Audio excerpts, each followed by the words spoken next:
So at Seacoast for years, we did a an Easter production, like a passion play type thing.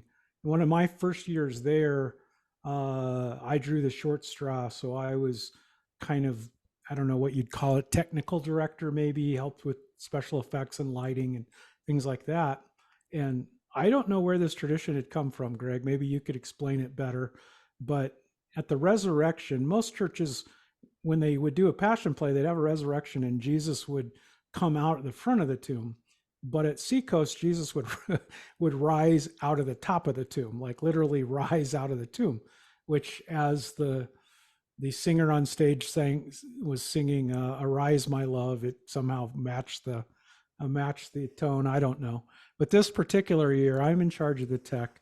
The vocal ensemble is singing "Arise, My Love." They come to the third verse and hit the moment when it's just the big moment, the big drop, and then boom, "Arise, My Love." And this is the moment the smoke is going, the fireworks are going, and this is when Jesus is supposed to come out of the tomb. And Greg, you want to share with us what happened at that moment when Jesus was supposedly arising out of the tomb?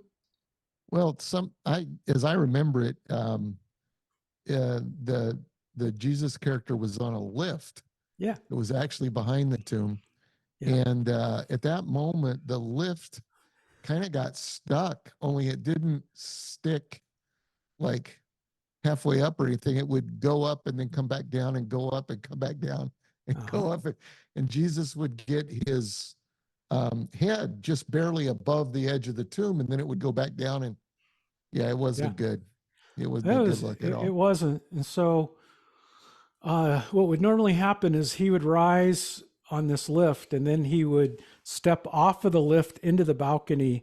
And then the church had, remember, that round staircase, kind of half round staircase, and he would walk down through the crowd, his hands raised. Well, when he didn't rise up, he rose up to about here. And so I yelled, "Turn out the lights." And then I don't know if anyone was looking, but Jesus climbed up onto the lift, climbed up onto the edge of the balcony, threw his leg over the balcony, climbed in, and then stood up. And then we said, "Hit the light." And there was Jesus with his hands up. My that was favorite. Unfortunate.